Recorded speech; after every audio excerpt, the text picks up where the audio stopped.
Hello, everyone. Today we're going to go through the fascinating history of the United States of America in just 10 minutes. Are you ready?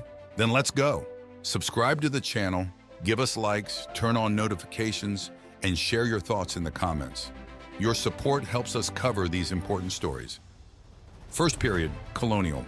The time when the North American English colonies emerged and developed, ended with them becoming independent. During this period, the principles of democracy began to take shape, while at the same time slavery of African Americans continued. Important parts of the American political and cultural tradition were also forming. People saw their country as a role model for the rest of the world, first religiously and then politically, especially after the War of Independence. The 13 colonies that formed the United States were very different. They had different ways of governing. People came there from different places. The economies were diverse, and the leaders and inhabitants had different ideas. But they managed to find common ground, agree, and create a unified state. Resistance to the metropolis began as a defense against London's attempts to increase its control and taxes in the colonies. But it soon led to the development of the idea of popular representation, no taxation without representation, meaning that the colonies wanted to be represented in the British Parliament, and the democratic right to self-determination, culminating in the demand for secession. Second period, the formation of a nation. The United States completed the formation of its nation during a period of active territorial expansion, economic development, and growing domestic problems. Through treaties, purchases, and military action, the country reached its present-day borders on the mainland. Internal communications, from canals to railroads, were vigorously expanded.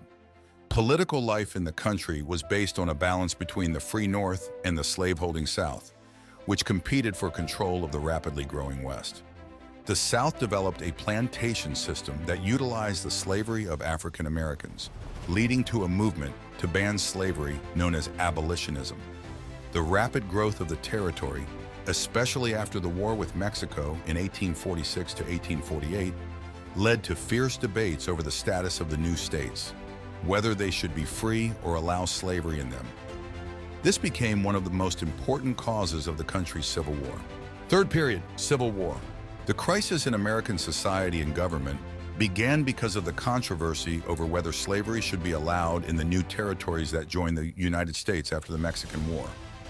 This problem became more acute after Abraham Lincoln won the presidential election from the Republican Party, which was against slavery. After that, the process of secession began when the southern states seceded from the Union and created their own state called the Confederate States of America. The federal government rejected the idea that states could secede from the United States, which led to the start of the Civil War. The main issue during the conflict was the issue of slavery. During the war, President Lincoln abolished slavery in the rebellious states, and 2 years later, Congress passed a constitutional amendment that banned slavery in all states. In 1868, an amendment was passed that gave citizenship to all residents. After the North won the war, Reconstruction of the South began, where the federal government took steps to abolish slavery and grant civil rights to African Americans. However, the Reconstruction process was accompanied by corruption. After the end of Reconstruction, when federal troops left the southern states and they became part of the Union again, the former white elite returned to power. The South began to enact so-called Jim Crow laws that segregated blacks.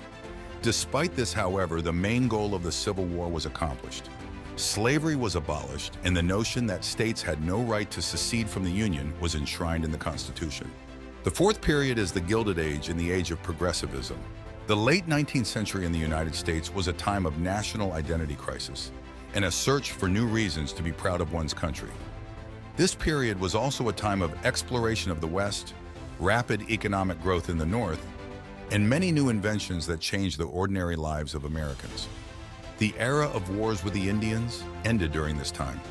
The settlement of the Great Plains, the building of railroads, and buffalo hunting led to the defeat of the Indians and a change in the federal government's approach to them, from signing treaties to treating them as protected by the government. The early 20th century saw the beginning of a struggle for social and political change known as progressivism. Economic growth also brought the U.S. to become more involved in international affairs. This was evident in the war with Spain, from 1898 to 1899, and in joining World War I in 1917. Fifth period, prosperity, depression, war. A period of great change in culture, society, economics, and politics led to the United States becoming one of the two leading countries in the world. The 1920s saw tremendous economic growth, accompanied by the emergence of a consumer society and the flowering of mass culture. The Great Depression, which began in 1929, was the most serious economic crisis in U.S. history. During this period, the government had to actively intervene in the economy for the first time, providing assistance to the unemployed and pensioners. U.S. participation in World War II, due to a strong economy, helped the Allies win over the Axis countries. It also allowed the U.S. to come out of its long isolation and become an important player in world politics. The sixth period, the Cold War and the Civil Rights Struggle. After World War II, the United States became a very powerful country and started the Cold War with the Soviet Union. At this time, there were many conflicts in Asia, including the wars in Korea and Vietnam. In the fall of 1962, things escalated when the USSR placed missiles in Cuba. This led to a lot of tension between the USSR and the US, and they almost started a nuclear war known as the Cuban Missile Crisis. Domestically, there was tension at the time because of the persecution of people suspected of communist sympathies. This time is called McCarthyism, after Senator Joseph McCarthy, who used these accusations to further his political career. The late 1950s and 1960s were also a time of struggle against racial segregation in the U.S. South and the fight for civil rights for African Americans. These victories inspired other minorities, including women and ethnic groups, to fight for their rights. The period ended with serious challenges to American society. In 1973, the U.S. withdrew troops from Vietnam, which was a great shock. In the same year, oil-exporting countries raised prices dramatically, causing an energy and then economic crisis. In 1974, President Richard Nixon was forced to resign because of a scandal that could have led to his impeachment. Americans' lives changed. Many moved from cities to suburbs due to the availability of cheap houses and cars. Seventh period, from crisis to triumphalism. In the mid-1970s, Americans were looking for ways to overcome the crises caused by the Vietnam War, economic problems, and the Watergate scandal. At the same time, many turned to religion, especially to the neo-evangelical and Christian movements, who believed they had been reborn in the faith. Politicians, on the other hand, tried to find reasons for optimism in the improving economy and success in international affairs. Democratic President Jimmy Carter tried to deal with the national identity crisis, but failed, unlike Republican Ronald Reagan. Reagan, nicknamed the Great Communicator, was able to restore Americans' trust in the federal government. He cut taxes but increased military spending, a policy that became known as Reaganomics. After Mikhail Gorbachev became leader of the Soviet Union in 1985, Reagan met with him 4 times and began the process that eventually ended the Cold War. This process was completed by his successor, George H.W. Bush. With the collapse of the USSR in 1991, the United States entered a period where it became the sole superpower, which gave it tremendous political and economic influence. It was a time of economic prosperity during Bill Clinton's presidency, when the country also experienced a digital revolution with the spread of computers, internet, and cell phones. Everything changed after George W. Bush Jr. became president and the September 11, 2001 terrorist attacks on the World Trade Center in New York City and the Pentagon occurred. These events began a new chapter in U.S. history that continues today. Eighth period, our days. After the September 11, 2001 attacks, the U.S. stepped up the fight against terrorism and intervened militarily in Afghanistan and Iraq, leading to regional destabilization. From 2009 to 2017, President Barack Obama focused on domestic reforms such as healthcare and tried to end wars. However, his foreign policy was met with criticism.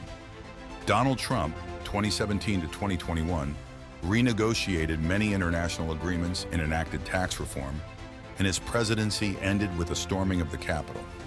Joe Biden, when he became president in 2021, focused on fighting the COVID-19 pandemic and rebuilding the economy. He also brought the U.S. back into the Paris Climate Agreement.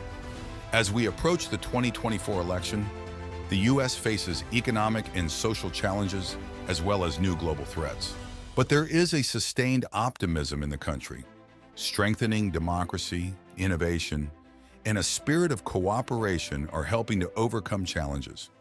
With each passing year, the U.S. continues to adapt and find new ways to improve the lives of its citizens, which keeps hope alive for a bright and prosperous future.